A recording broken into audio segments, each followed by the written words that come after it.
Welcome to USD staff to this explainer on the August 17th, 2026 Board of Education meeting. Look, if you work in the district, whether you're a classified professional, certified staff, or a confidential employee, the decisions made in these meetings literally shape your everyday life. So today, we're looking at the district's latest actions through a very specific lens, how they impact your work, your rights, and your future. We'll be zeroing in on what these governance decisions actually mean for workplace conditions, especially for our essential partners in education, the members of CSEA Chapter 19. Here is a quick look at our agenda for today. We'll be covering four main areas: bargaining and employee benefits, staffing and personnel actions, classified roles and compensation, and finally, governance and workplace policies. Let's dive right in. Starting us off is Section 1, Bargaining and Employee Benefits. So, the board held a formal public hearing to sunshine the initial proposals between the district and CSEA Chapter 19.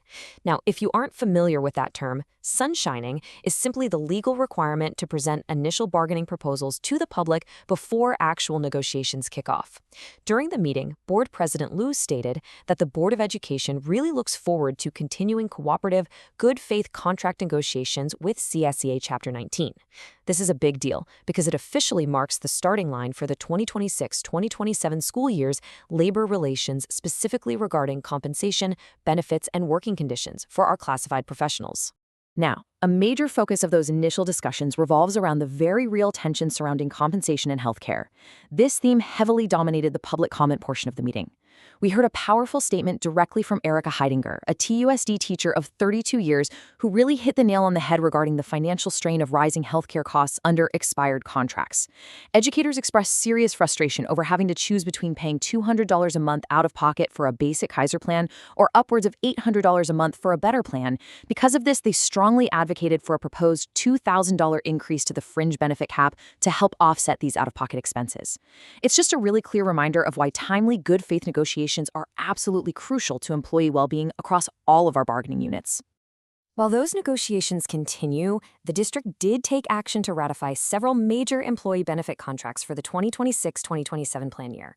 The board officially renewed agreements to maintain healthcare providers like Kaiser Permanente and Pinnacle Claims, and really importantly for workplace wellness, they also ratified a renewal agreement with Calm Business. This provides premium accounts for employees, offering some much-needed, dedicated mental health and resiliency support. On top of that, they secured Schools First Federal Credit Union to continue administering employee retirement plans.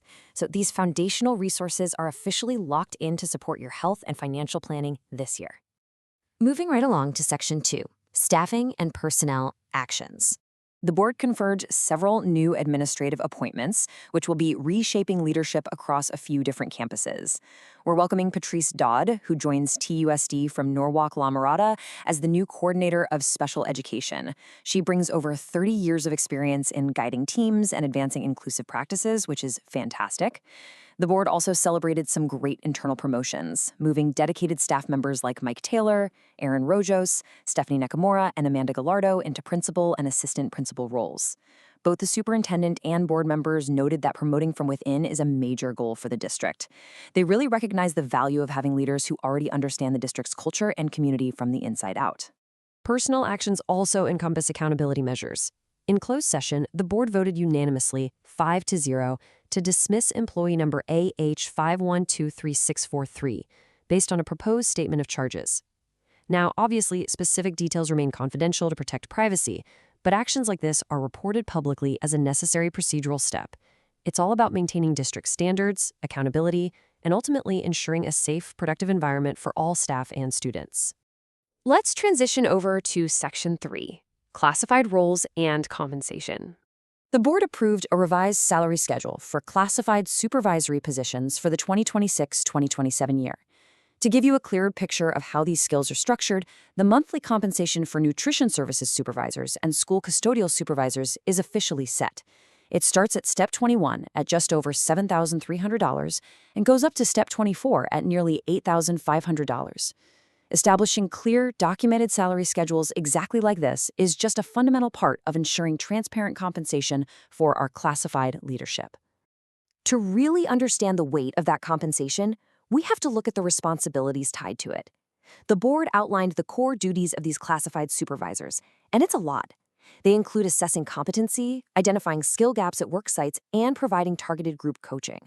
Furthermore, they are directly responsible for supervising sanitation procedures, equipment cleaning standards, and overall facility readiness. Ultimately, these are the individuals who ensure that the operational foundation of the district is solid, safe, and supportive for absolutely everyone. They are truly essential partners in education. And that brings us to our final section, Section 4, Governance and Workplace Policies. A major update occurred within the district's recruitment and selection policy, which is known as BP 4111. To increase equity and transparency, the board revised this policy to align with new state labor codes, and the mandate is crystal clear. The pay scale must now be explicitly included on all open position job postings.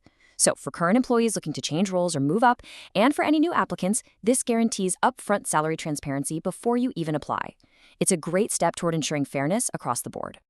Additionally, safety and accountability were bolstered through stricter background check policies. Under the newly revised regulations, when considering an applicant, TUSD must legally inquire with the candidate's previous school district or educational employer regarding any credible complaints, substantiated investigations, or discipline related to egregious misconduct that was reported to the Commission on Teacher Credentialing. It sounds heavy, but it is a vital safeguard designed to protect the integrity of the workplace and, most importantly, the safety of our entire school community. Which brings us to our final takeaway and a crucial question to leave you with today.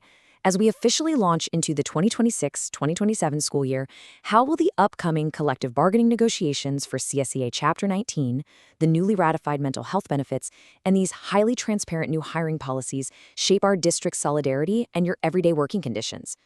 The decisions made in this boardroom set the stage, for sure, but it is the staff, you, the educators and classified professionals who bring this district to life every single day. Stay informed, stay engaged, and thank you so much for joining us for this explainer.